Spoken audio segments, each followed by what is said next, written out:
My name is Angie, and I am a recovering addict, saved by the grace of God.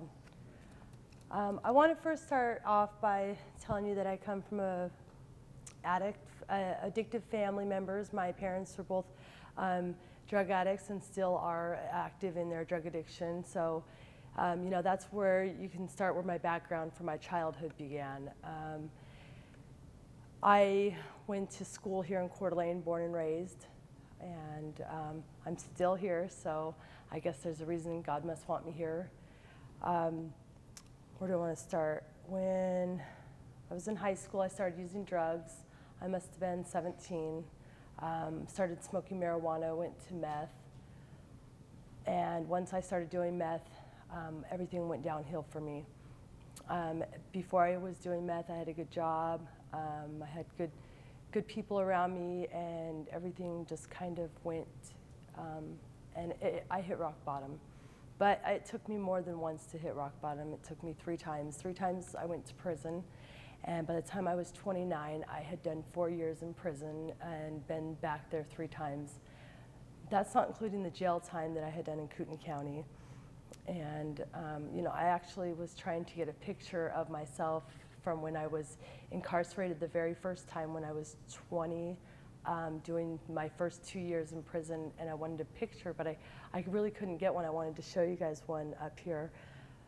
So anyways, with that, my life turned around. I got out of prison for the 3rd time a couple years ago, and God has just really blessed me.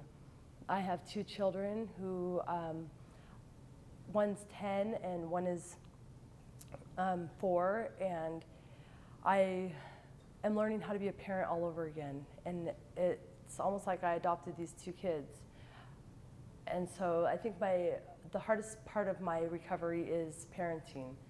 I know that I'm an addict and that I'm going to have to face these life challenges as they come up, but by the grace of God, I have good friends now, good people around me, the community.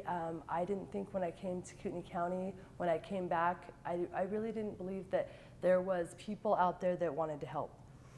And so I had got down on my knees and I had prayed and I said, God, if there's these people that you say that there are, and my aunt had told me, oh, Angie, there's people that want to help you, and I really didn't believe that. Well, I got down and I just prayed and I was like, God, I really need you to show me. And it took a little while, but eventually I was shown through people what God was doing and what I could be doing and what I'm worth.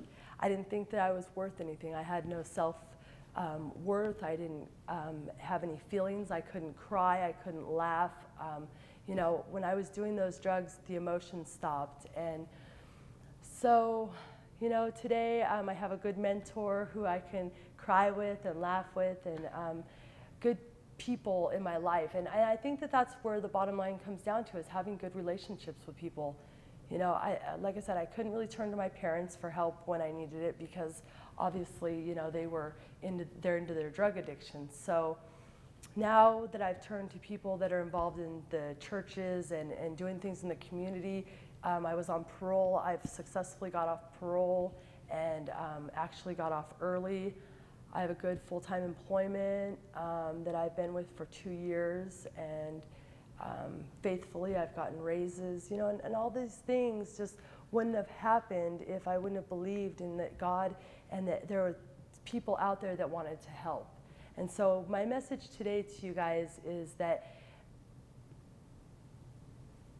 the people that have stepped forward and helped, I want to thank you.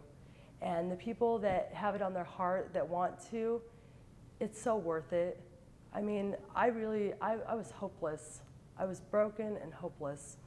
And so that's my story.